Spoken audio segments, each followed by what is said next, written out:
You ever smile and say, "I'm fine," and then slam your laptop, scream into a pillow, or just stare at a wall for 40 minutes? Yeah, same. This episode isn't polished. It's not inspirational. It's about the anger that simmers under our breath. The grief we carry on our backs and our inboxes. The silent breakdowns between text replies. Because sometimes things are not fine. And pretending they are, well, that's what's making us sick. Welcome to This Is Not Fine. Hey, I'm Alex, and this is Fine, a Millennial Diary. So far, we laughed through our pain. We've processed, reflected, softened. But today, we're going to sit in it. The part we usually, skip over. The part that doesn't look cute in a reel or a quote post. Because grief isn't always loud. Sometimes it looks like burnout. Sometimes it sounds like silence. Sometimes it shows up as rage, at work, at family, at partners, at ourselves. So if you're holding it all in, let's let it out together. Millennials are often seen as soft, sensitive, emotional. But deep down, we're pissed off, furious at the system that failed us, at the promises we bought into: college, careers, stability, none of them that ever delivered, at the gaslighting we endured, the unpaid labor, the emotional labor, the expectation to rise above while drowning. But we were taught to suppress it, to smile, to be professional, to keep the peace. Now, it leaks out in migraines, in jaw tension, in emotional withdrawal.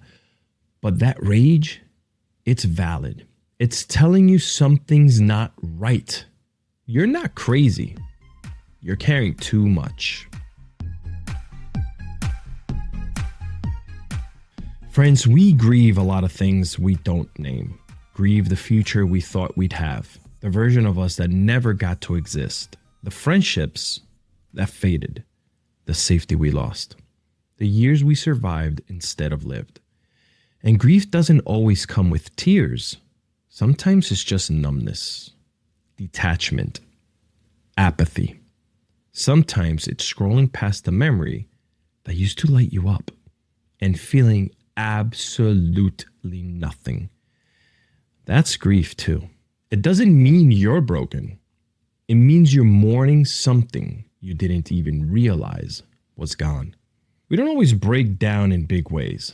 Sometimes we ghost people. Sometimes we miss deadlines. Sometimes we just shut off. We lie in bed, avoid mirrors, forget to eat. But here's what I want you to hear. That too is a cry for help, even if no one hears it, even if it doesn't look dramatic, even if you're still smiling on the outside. You're allowed to fall apart without an audience. You're allowed to say, "This is too much," and mean it. You don't need to power through. You actually need to feel it. So, here we are, in the mess. And instead of fixing it, let's name it.